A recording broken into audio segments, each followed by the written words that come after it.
Shalom Bapak Ibu Saudara yang kekasih.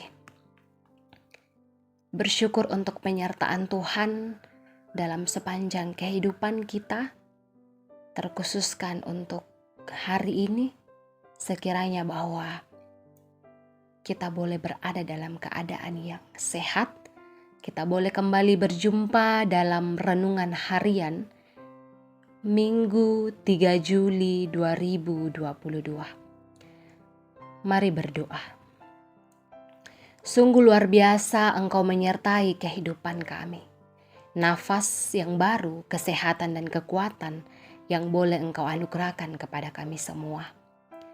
Kami bersyukur untuk setiap hal yang boleh terjadi dalam kehidupan kami. Suka duka cita yang boleh silih berganti kami lalui. Tapi kami selalu yakin dan percaya tangan Tuhan tidak pernah meninggalkan kami. Dan firman-Mu yang akan bersama-sama kami renungkan boleh menjadi kekuatan bagi kami. Atas pertolongan Roh Kudus kami boleh memahami firman-Mu. Berkatilah kami semua anak-anak-Mu. Di dalam nama Yesus Kristus, itulah Tuhan dan Juru Selamat kami. Amin. Mari membuka Alkitab dari Kitab Yeremia pasal 6 ayat 10 sampai ayatnya yang ke-21. Firman Tuhan. Kepada siapakah aku harus berbicara dan bersaksi supaya mereka mau memperhatikan? Sungguh telinga mereka tidak bersunat, mereka tidak dapat mendengar. Sungguh firman Tuhan menjadi cemoohan bagi mereka. Mereka tidak menyukainya, tetapi aku penuh dengan kehangatan murka Tuhan. Aku telah payah menahannya, harus menumpahkannya kepada bayi di jalan dan kepada kumpulan teruna bersama-sama. Sesungguhnya baik laki-laki maupun perempuan akan ditangkap, baik orang yang tua maupun orang yang sudah lanjut usianya. Rumah-rumah mereka akan beralih kepada orang lain, bersama ladang-ladang dan istri-istri mereka. Sesungguhnya aku mengacungkan tanganku melawan penduduk negeri ini. Demikianlah firman Tuhan. Sesungguhnya dari yang kecil sampai yang besar di antara mereka, semuanya mengejar untung, baik nabi maupun imam. Semuanya melakukan tipu. Mereka mengobati luka umatku dengan memandangnya ringan, katanya, damai sejahtera, tetapi tidak ada damai sejahtera. Seharusnya mereka merasa malu sebab mereka melakukan kejijikan, tetapi mereka sama sekali tidak merasa malu dan tidak kenal noda mereka. Sebab itu mereka akan rebah di antara orang-orang yang rebah. Mereka akan tersandung jatuh pada waktu aku menghukum mereka. Firman Tuhan. Beginilah firman Tuhan. Ambillah tempatmu di jalan-jalan dan lihatlah. Tanyakanlah jalan-jalan yang dahulu kala, di manakah jalan yang baik. Tempuhlah itu, dengan demikian jiwamu mendapat ketenangan. Tetapi mereka berkata, kami tidak mau menempuhnya. Juga aku mengangkat atas mereka penjaga-penjaga firmanku. Perhatikanlah bunyi sangkakala, tetapi mereka berkata, kami tidak mau memperhatikannya. Sebab itu dengarlah hai bangsa-bangsa, dan ketahuilah hai jemaat, apa yang akan terjadi atas mereka. Dengarlah hai bumi, sungguh ke atas bangsa ini aku akan mendatangkan malapetaka akibat dari rancangan-rancangan mereka, sebab mereka tidak memperhatikan perkataan-perkataanku dan menolak pengajaranku. Apakah gunanya bagiku kamu bawa kemenyan dari Sheba dan tebu yang baik dari negeri yang jauh? Aku tidak berkenan kepada korban-korban bakaranmu, dan korban-korban sembelihanmu tidak menyenangkan hatiku. Sebab itu beginilah firman Tuhan. Sungguh aku akan menaruh batu sandungan di depan bangsa ini, supaya mereka jatuh tersandung oleh karenanya. Bapak-bapak serta dengan anak-anak, tetangga dan temannya, semuanya akan binasa. Amin. Sahabat renungan yang terkasih, tema perenungan kita adalah yang pahit yang menyembuhkan. Jika Bapak Ibu Saudara pergi kepada seorang dokter untuk memeriksa diri, maka dokter tersebut akan menyampaikan kepada saudara apa penyakit yang sedang saudara alami. Dan tentunya akan ada pantangan-pantangan atau makanan-makanan yang dimakan dan juga tidak boleh untuk dimakan. Mungkin kebahagiaan kita terganggu dengan banyaknya pantangan, larangan makanan ini dan itu. Tetapi tentunya bahwa itu bukan untuk kebaikan dokter, tetapi itu untuk kebaikan kita, untuk kebaikan pasien itu sendiri. Dalam bacaan kita, justru memperlihatkan hal yang berbeda, di mana imam dan nabi-nabi palsu kata Tuhan melalui Yeremia. Mereka mengobati luka umatku dengan memandangnya ringan, katanya. Damai sejahtera, tetapi tidak ada damai sejahtera.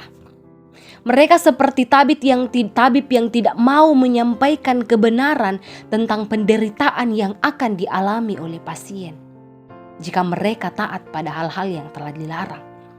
Dalam hal ini Yeremia menyebut mereka sebagai orang yang melakukan kejijikan tetapi tidak tahu malu. Bapak, Ibu, Saudara yang kekasih, sebagai umat Tuhan, kita terkadang lebih suka mendengarkan khotbah-khotbah yang disampaikan dengan menyenangkan daripada yang menyinggung perasaan. Kita menolak ketika firman Tuhan yang disampaikan oleh hambanya seolah-olah menyinggung perasaan kita. Kita tidak siap untuk mendengarkan firman yang menyentuh kesalahan yang kita buat. Kita tersinggung. Tetapi kita tahu bahwa di sanalah awal mula kehancuran Israel. Ketika mereka hanya mau mendengar tentang hal yang baik, tetapi tidak ingin mendengar tentang penderitaan yang akan dialami. Terkadang realitas kehidupan kita sulit untuk menerima penderitaan dalam kehidupan kita. Karena lebih baik sebenarnya untuk mengetahui penyakit kita sejak awal, supaya kita bisa mengobatinya, mencegahnya, sehingga tidak muncul penderitaan yang lebih mengerikan lagi. Jadi Bapak, Ibu, Saudara yang kekasih, jangan menutup telinga jika firman itu menegur kita. Karena akan lebih baik jika kita ditegur oleh firman Tuhan. Amsal 27 ayat yang kelima mengatakan, lebih baik teguran yang nyata-nyata daripada kasih yang tersembunyi. Amin. Mari berdoa.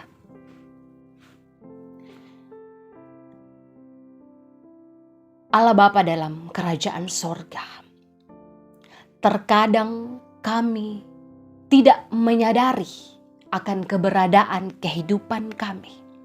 Terkadang kami sulit untuk memahami karya Tuhan dalam kehidupan kami. Terkadang Tuhan, kami sulit untuk menerima penderitaan. Kami tidak mau menerima ketika firman Tuhan yang kami dengarkan itu seolah-olah menegur kami. Terkadang kami tersinggung dan kami sulit untuk menerimanya. Sekiranya Tuhan, firman ini boleh menyadarkan kami umat-Mu untuk senantiasa dengan ikhlas dan tulus untuk menerima firman-Mu yang akan menyadarkan kehidupan kami. Sekiranya Tuhan, firman-Mu boleh memberikan teguran kepada kami. Kami pun boleh diberikan hikmat dan kebijaksanaan untuk mendengarnya. Berkati kami semua jemaat Tuhan dalam menjalani kehidupan ini. Berkati orang tua dalam kehidupan mereka, dalam masa tua mereka. Berkati setiap pekerjaan jemaat-Mu. Berikan hikmat kepada mereka menjalani pekerjaan mereka. Engkau senantiasa berkati anak-anak. Biarlah mereka bertumbuh dalam kasih setia-Mu, menyelesaikan pendidikan mereka dan menjalani masa muda dengan baik. Senantiasa kuatkan, hiburkan jemaat Tuhan yang mengalami duka cita. Sembuhkan mereka yang mengalami sakit penyakit Tuhan. Biarlah senantiasa umat Tuhan bersyukur untuk setiap berkat yang boleh mereka alami dalam kehidupan mereka. Berkati pula pemimpin-pemimpin. Berikan kebijaksanaan Tuhan. Biarlah diri mereka senantiasa mempercayakan kehidupan mereka sebagai pemimpin ke dalam tangan pengasihan-Mu. Engkau senantiasa menolong jemaat Tuhan yang Engkau pakai menyebarluaskan firman-Mu dimanapun mereka berada. Pertolongan Roh Kudus menyertai kami semua. Seluruh kehidupan kami serahkan ke dalam tangan pengasihan-Mu. Pergumulan kami dan juga rencana hidup kami. Kami yakin dan percaya Engkau menolong menguatkan kami dan senantiasa mendatangkan damai sejahtera dalam kehidupan kami.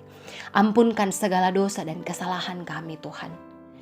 Inilah permohonan kami, ungkapan syukur kami yang kami bawa dalam nama anak-Mu Yesus Kristus.